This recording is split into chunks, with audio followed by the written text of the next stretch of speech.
Xiaomi has emerged as a huge force in the tech industry, venturing into a heap of categories. About 2 years ago or so, they released their first mechanical keyboard, the Xiaomi MK01, and I was actually pleasantly surprised by it. Now they've released this keyboard, which has triggered some discussion and confusion because of what's actually inside it.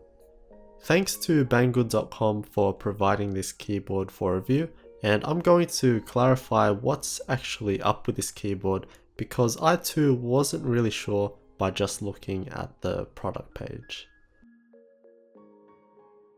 In the hands it feels okay, nothing too special here. There is a bit of flex, but hardly anything to be worried about.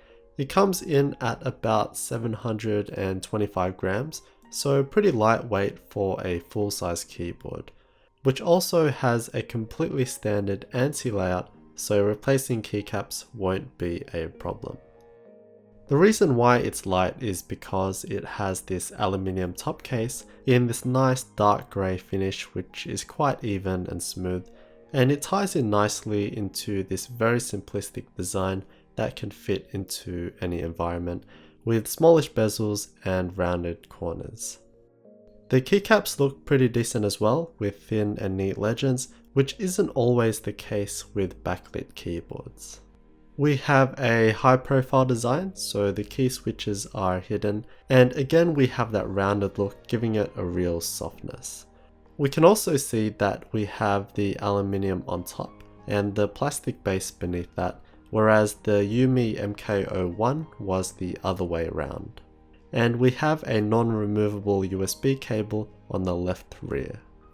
The bottom is extremely clean as well, with just some rubber feet and a tiny bit of writing on the bottom. And as you may notice, there are no flip-up feet. Instead, we have these interchangeable rubber feet, which do look nicer, but I can see myself losing the other pair. So it's a really sleek and simplistic keyboard that doesn't make an effort to look gamery like much of its competition. The keycaps are made from 1.2mm ABS plastic and are also double shot, so the legends are another piece of plastic and will never fade away. But underneath the keycaps is what this keyboard is all about. And as we can see, it has that classic MX cross stem, so it really does look just like a normal mechanical key switch, besides these black dots on the top.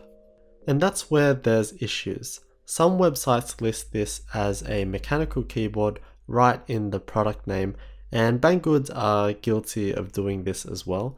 And if you scroll down and look at the description, I couldn't blame anyone in thinking that this is a mechanical keyboard. But after a bit of research, I found that this is a key switch developed by TTC, who also make normal mechanical key switches, and this is one of those what they call hybrid key switches, which is basically a slider over membrane situation, in other words, not mechanical. These aren't actually soldered to the PCB, so I can pull these out with a key switch puller, therefore these are hot swappable if they decided to release other variants. So the exterior is pretty much like a normal switch, except that when we press it, we have this pin that comes out the bottom. And that then hits the electrical contact on the PCB, much like a normal membrane keyboard, but without the rubber domes.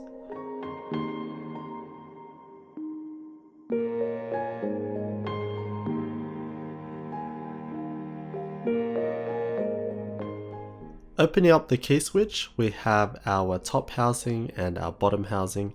However, looking at the bottom housing, there's no contact leaves or anything, just the spring, and there's also an open bottom.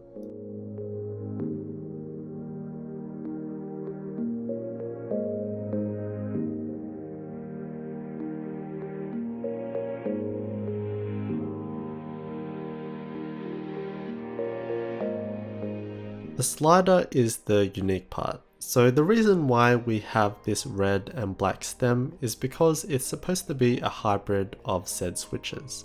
When we press it up until 2mm, It acts as a light linear red key switch with the main spring giving it resistance.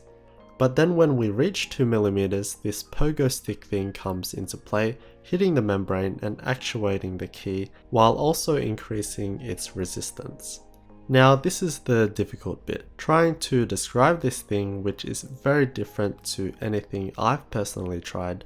I guess this would be described as a tactile key switch, as it does have that bump because of the sudden increase in resistance.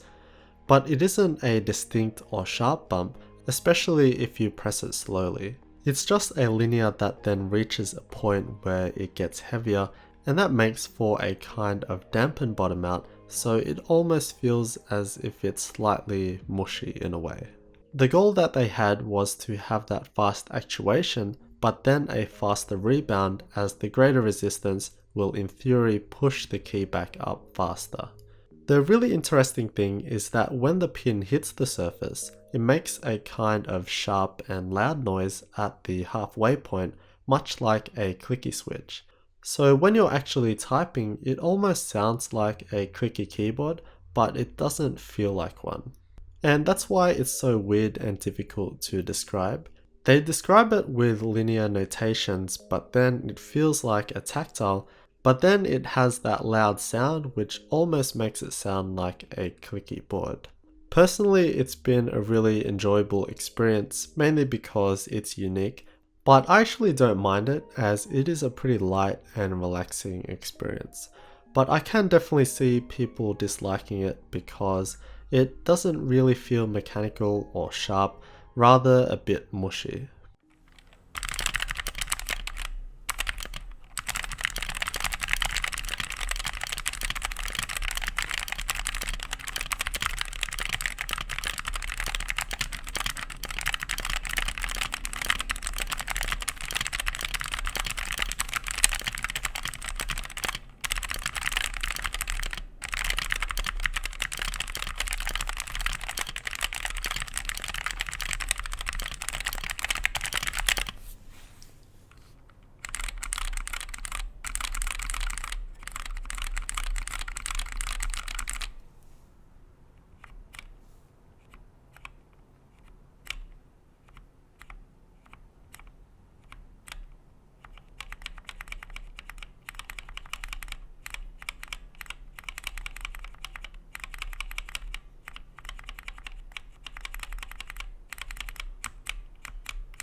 Anyway, back to the rest of the keyboard.